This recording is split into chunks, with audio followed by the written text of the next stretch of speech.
What's up, guys? It's Sam, the Raid Man. Today we're talking about how to build one of the best, most fundamental clan boss teams, the Myth Heir. The Myth Heir is one of the easiest 3-to-1 teams that can get you to a 1 key on Ultra Nightmare easily. First champion you're going to talk about is the Rare Heiress, and the reason she is so great is because of her A2, 3-turn cooldown, removes 1 debuff from all allies. This will be your cleanse, and has a 60% chance of placing increased speed. Obviously, that books to a 100% chance. So on a 3-turn cooldown, placing increased speed for 2 turns. The second champion, we'll get back to Heiress in a second. The second champion that really enables this is going to be the Dwarf, Demitha. And Demitha has a 3-turn cooldown, 1-turn block damage. So she will go 3-to-1, place it at the end of every turn, block all incoming damage. But this is a really important part of her kit, which is a ally buff extension. So when Heiress places increased speed, she will extend that increased speed, so everyone has increased speed pretty much the whole fight. That's really the bones of the team. There are a few other champions, but Heiress, I want to mention her one more time, is really cool because A, she's farmable, which is super cool. You can get her in the Palace of Aravia, which is stage 6 of any of the campaign floors. She's just got a really cool passive. Counterattacks the attacker when an ally is attacked. Basically, unless she's stunned, which she should never be stunned, she's always going to counterattack. So she's permanently got a counterattack, essentially a buff. It's not actually a buff, but her passive gives her that. So she's really good just for damage. She's also really good in Toxic Set. If you can get a Toxic Set up at that speed, she'll do a lot of damage. I have mine in a 5-star Phantom Touch, which does even more damage. So she does really, really good damage for me. She can, and I will mention this, she can also be replaced by 2 Hanorok. And that is a great option. Obviously, we're going to get into the nitty-gritty of how to build this team, but this is just high level. 2 Hanorok is better. Heiress might honestly do slightly more damage. She doesn't hit as hard, but she's got the counterattack, especially if you put her in Toxic, she can do more. 2 Hanorok has a higher base speed. She's also Void versus Heiress. Heiress cannot take the stun. 2 Hanorok can. With 2 Hanorok in the team, you don't care who takes the stun because she'll cleanse it from herself or anybody. Heiress can't use her ability to cleanse if she's stunned.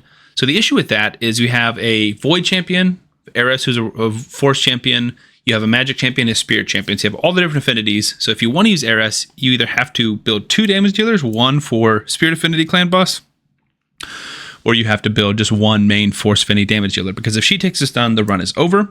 So you want to put her at the back of the turn order and make someone a juicier target. Typically, that is going to be an affinity thing. Now, if you're not facing Spirit affinity, typically it's fine. But one thing I would recommend is for Heiress, go to the Masteries and go to the, doesn't matter which champion I pick, over here, whenever it'll load. And you're going to take the Support Mastery right here, Steadfast. It's the first little heart with 3 pluses below it.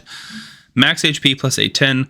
This almost acts as a buff. I'm not going to get into super details, but basically this, the clan boss sees this and will try to avoid this person if possible. If she's the only Force affinity champion in the clan boss's Spirit, he's probably still going to attack her because affinity matters more than almost anything. But if you've got 2 Force affinity champions, typically this, almost by itself, is enough to make him attack the other Force affinity champion. Now, who else is in this team? The 2 staples that you need. The first one is going to be Deacon Armstrong, who's a great champion. You can get him if you're a new player, if you start a new account with the Superpowers promo code. Deacon's got an AoE decreased defense, so you can bring that for your team. It's also got when it's booked, 3-turn cooldown, fills the turn rate of all allies by 15%, but most importantly, gives himself an extra turn. He also has a 19% speed aura, which we will use for this video, and you do use for the Myth Heir team. And that is why he's really, really bringing a lot. He does bring Leech, but who cares? And then lastly, the other champion you need is Seeker. And Seeker right there. Basically hits hard, but 3-turn cooldown, increased attack, and gains an extra turn plus turn meter fill. So him and Deacon are the ones giving you tons of turn meter. Heiress is giving you speed, increased speed. Demitha is extending it. That's really it. I put my Seeker in a Toxic Set almost always because the speed requirement for him is very slow. If you can get your Heiress in it, she's better. The last spot is open to damage dealers, but remember the caveat I said of if you're running Heiress and not 2 Hanorok, which is what this video is about, then you need to have a Force affinity champion ready. So there's lots of different options for those. I'm not going to go super in-depth today. If we just look at Force champions, I'll go through some good ones. Harima's great. Fushan is great, but if you have Fushan, you should probably be building the Myth Fu team. Saltus is solid. Even Drexar can work. Brachus is great. Battle is great. Geomancer is spectacular for it because Deacon brings your decreased defense and he will bring your weaken. You could do Skull Crusher. That's not a bad idea to give yourself some counterattacks. Aox could work. So Gala can work. I like Occult Jailer or Ogryn Jailer a lot. He can work. Even like a War Maiden can really work. You already have decreased defense, but just put her for damage. Maybe put her in a toxic set. You have lots of options. I mean, really, King of Ra can work. Almost any Brazen can work if you get the permanent fusion. Pretty much any Force champion. And if this is going to be your one mainstay team, I typically recommend, if you have Geo, use him, or anybody else that I just mentioned, or any other decent Force damage dealer. I would recommend having your mainstay damage dealer be Force, just so you don't have to switch and build 2 different teams. But for me, I want to showcase some of the different champions. All right, let's get into how to build the team. A few things I will recommend to anybody trying to build this team. Use the Deadwood Jedi calculator. Now, the only downside of that is it's not really available on mobile, but it is, I mean, it's just so worth it. This is a difficult team to speed tune, and he makes it way easier. So if you go to Deadwood Jedi's website, you can search for the Myth Heir. So I'll show you how to do that. Myth Heir. And you're going to have a few different ones. You have different alternations or alternatives. We're just going to wait till we see the actual Myth Heir. It's going to have your speeds here. Now, sadly, the speed range for here is really tight. But the good news is it's fully auto, Ultra Nightmare, Nightmare, and Brutal. Now, the ranges get a little bit bigger if you're not trying to do all 3 of those, but I don't have those numbers. You'd have to defer to Deadwood. Typically, you want to aim for these on the dot. What I recommend, and to make your life a lot easier, and I know this might be overwhelming, but if you guys want videos on how to use the calculator, I can show you that. But I would also recommend you use the Hell Hades Artifact Optimizer. You can build out, this is exactly what I just did for the sake of this video, build out your team and include everybody's stats. And you can say, I want Deacon to be this stats, these stats, and I want to show everything here. And you can build it for damage. You can specify how much accuracy they need. And what I do when I'm building them, let me see if I can find it. Here we go. When you're building here, you can say, these are the stats I want. I want 185 on the dot for Deacon. I want 230 accuracy, and then I want to build for damage after that. And then I also go to glyphs, and I typically do 1 speed. This means I can add 1 speed to any glyph. If it's got 0 speed rolls, or not speed rolls, speed glyphs, then I can add 1 speed to everything. And that makes it a lot easier for the optimizer to find pieces for you. You don't have to do that. That is just a personal tip. Again, if you want a video on how to use the Deadwood Jedi calculator or how to use the Hell Hades Artifact Optimizer, I'd be happy to make a video for that. But these two tools together make my life as a content creator and clan boss enthusiast much easier. And it can definitely make your life much easier as well. The actual calculator, once you pull it up, and I'll show you that here. If you scroll down, you can see there's a Ninja variation and a Gentoro variation. You just click on this Ultra Nightmare, Nightmare, and Brutal one. It'll show you the priorities and everything you need to set up, which you can also see right back here if you click on the champion. So example, you can't put her in Relentless. You can put her in Lasting Gifts. You cannot put her in Cycle of Magic. That makes sense. Said the A2 is priority 2, A3 is priority 1. She's all full auto. Everything here you can just find basically for what you can build them for. But on the calculator, you'll see this, and you can plug in your own numbers. I'm not going to get too in depth in this, but typically put your sets in here. So if she's in a Speed and Perception, I'll do that. If she's in Lord of Sea, I'll do that. And then I scroll around. I want to make sure that Demytha is going last every single time. And she is. So that's how you know it works. But for example, if I start boosting her speed a ton and maybe taking her speed down, some stuff like that, you'll see that things start going wrong, right? And I know it looks like I had to do a lot to make things go wrong, but that is for this particular affinity. Things get more difficult in Spirit. That's for this particular difficulty. So this is set for Ultra Nightmare. The speeds that he listed on his website work for all 3 difficulties, any affinity, full auto, which is why this is such a great team. Okay, that's really it in terms of how I build the team. In terms of stats, I can show you how they're built. I am choosing to use one of my favorite damage dealers who I just don't get to use enough, really. But he is one of my favorite damage dealers in the game, and that is Turvold. Turvold, the big giant man, huge glowing sword, love it. A1 places weakened, so he's going to be our weakened champion. A3, let's go here, attacks one enemy 2 times. Damage increases according to the number of buffs on this champion. Typically, you'll have 3 to 6 buffs in this team, so it does a lot of damage. His A2 buffs himself, increase attack, increase crit rate, and increase speed, grants an extra turn. Now, typically, this is the type of skill you don't want. Extra turns and self-buffing with speed you don't want. But Turvold does work for this team without any type of substitution, because if he's going to take an extra turn and outrun his speed buff, he will place it on himself. And since he's one of the slower champions in the game, in the team, I think his base speed or final speed is 156. He's only going 2-to-1, so he'll never outrun the speed buff. If you used Warboy or Geomancer or any random champion, they will have increased speed the whole time. So as long as Turvold has increased speed the whole time, which he will, doesn't matter. But this gives him an extra turn, which essentially puts us on a lower cooldown. This is a 4-turn cooldown, so I'm going to use it at the start of the battle, and this is now going to be a 4-turn cooldown. Use this, now it's going to be on a 3-turn cooldown. So that really, really helps get you back to the Juggernaut ability, which is where his massive hits come from. But again, Turvold is my choice. You can build any damage dealer you'd like. Let me show you the setup for my team. That's my old team.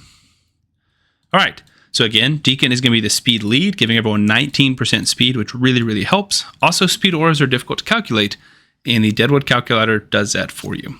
So Deacon's going to use the A1 first. He's going to put the A2, the decreased defense, as a priority, and the A3 as a third or second option. Now, this is perfectly set up to be in speed tuned, so you don't have to press anything. He's built with 4,900 attack, 185 speed, full crit rate, 315 crit damage, 271 accuracy for the decreased defense. Although today, sadly, we're placing magic affinity, so he's not going to keep decreased defense up the whole time. And he does have, I think, 5-star Phantom Touch, which is really, really good. Demitha, I have her 274 exactly, 101 crit rate, 4,100 attack, 260 crit damage. Again, any of these champions can be in Toxic Set if you're not going to bring a Poisoner in.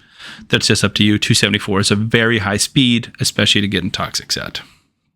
Seeker, 169.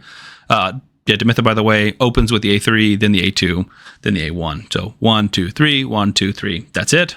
Seeker is going to open with A1. So basically, you're delaying the extra turn, increase attack, turn meter boost by 1 turn. He's both 4,800 attack, 169 speed, a little over on the crit rate, 263 crit damage, and of course a Toxic Set. Turvold is built to the 9s, 8,178 attack, which is a ton. I only have a 2-star blessing on him, but it's still a ton of damage. Barely any defense. 156 speed is super slow. That's how I'm able to get him to these crazy numbers. 109 crit rate. Ignore my dog. She's scratching her bells right now. And crit damage 267. I did build him with accuracy so he can land the weekend, which is 254. Heiress, last up, 4,700 attack, 245 speed, full crit rate, 279 crit damage. I'm going to put this on auto, and I'm just going to kind of talk you through a bit of it, and then we'll turn the speed up and then turn some music on. Basically, this is, without this gear, if you put in Frozen Banshee, maybe if you even put in Kale, definitely if you put in Geomancer, if you build the team correctly and it works, this is a 1-key. It's almost impossible not to 1-key with this team. If all 5 champions have War Master and you have some type of damage, whether that's poisons, HP burns, raw damage through hits like Turvold is doing, you're almost guaranteed a 1-key. This is one of the easier 1-keys in the game once you get the team built. Now, obviously, this is a tricky team to build. This is not necessarily easy to build, but once you get it running, it's full auto, all 3 affinities, all 3 difficulties, or all 4 affinities.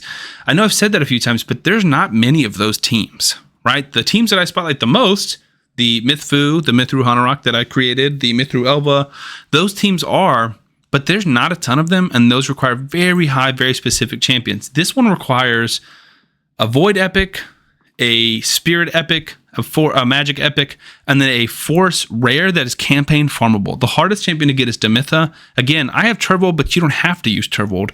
You can use a lot of different champions in that slot. This is a very beginner-friendly team. I know 274 for some people might seem really high, but I promise you, as far as this team goes 3-to-1. Considering how many turns you are taking, this is a very, very attainable speed for you guys to acquire. Now, I will say, if you're having difficulty doing it, you've tried to build this team or other teams, and you just can't seem to do it, I do offer takeovers on my website, samtheraidman.com. The link to that will be in the description below. I am happy to do takeovers for people. Sometimes I give them away on my live streams. If you join my live stream, I understand that it can be difficult, but if you guys have the gear, you think you have the gear, and you have the champions, it is worth it. Also, I didn't mention this. It probably should be assumed, but it's safe to mention. everyone needs to be booked. At least Heiress, Demitha, Seeker, Deacon. Everyone needs to be booked there. That being said, that's it, guys. I think this team's going to do pretty great damage. You can see we're doing like 1.5 million per turn, a little bit more. Trevor's going to hit some big smacks with the Juggernaut. Make sure you stay around and see that. He's got one of the hardest hitting abilities in the game. You can see the A1 hitting there for 220. Let's wait and see one Juggernaut before I speed this up. We need decreased defense and weaken. Right now we don't have decreased defense, and we need him to have increased attack. So this team, the damage isn't going to do quite as good because, again, magic affinity, so we're not going to have our decreased defense up a lot. We did get it there, so we need Turbo to place weaken and then get back to that Juggernaut ability. We do have increased attack. All right, there's an extra turn. There's the weaken. Let's see if we can get lucky. I don't think he gets another turn, but next turn, those buffs should still be up, or debuffs should still be up. Let's see. Decrease defense and weaken. Do it now, Turbo. There we go. 342, 372. That is over 700,000 damage right there. Anyways, I'm going to let this speed this one up, and I'll come back, see you guys at the end.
coming near the end here of this battle. Obviously, we've crushed the 100 million mark at 111. Definitely dropping off on some of the decreased defense and weaken sometimes. I think if we could face this on a slightly better affinity, we would be perfect. But still, obviously, really, really good damage. I'm excited to see what kind of damage Turvold does at the end. Lots of hits over 700,000 to 300,000 on the A1. Some absolute snacks, smacks, not snacks. There's no decreased defense or weaken. Still hits our 400k just with 2 buffs, so still pretty good. I do think he's better probably in my mid through Hanorok team. There's more buffs, and the clan boss is pretty much guaranteed to have decreased defense and weaken. 3 buffs there, over 300,000. I think we'll probably do about 120 at the end of this. The Toxic set from Secret is a lot of damage. I think with Heiress we could do even more damage, but it's whatever. I want to see how much raw damage you can do without Toxic, because I think this is my first battle with her with 5 stars. I'm not 100% confident in that. We got a few more little poisons, and then a few more hits right before this ends. Everyone's got increased attack. There's another poison that helps. Let's get a little Juggernaut in there. Nope. I think we get one more turn. I don't know if Turvold does. I don't think he does, actually. Nope. Okay, well, there it is. 117.5. Pretty respectable. Deacon, 12 million. Demitha, just under 11. Seeker, 25 with the Toxic. Turvold, 48 million. And Heiress, a respectable 20 million damage. Obviously, maybe this is too high level gear for you guys. I honestly think you could do similar damage with a Frozen Banshee. Like, you don't need insane champions for this. Turvold is just someone I wanted to show off. That being said, hopefully this video is helpful for you guys. I get a lot of requests on how to build certain videos. My how to build a Mythfu and how to build a budget Maneater on team have done very well. They still get lots of views. Hopefully you guys will enjoy this. Definitely feel free to reach out to me on Discord. The link to that is typically in the description of my videos. Or reach out to me on my website if you're looking for a clan boss takeover. Thank you guys for watching the video. Please subscribe to the channel. It really helps me grow, and it's free for you. And I'll see you guys on the next one.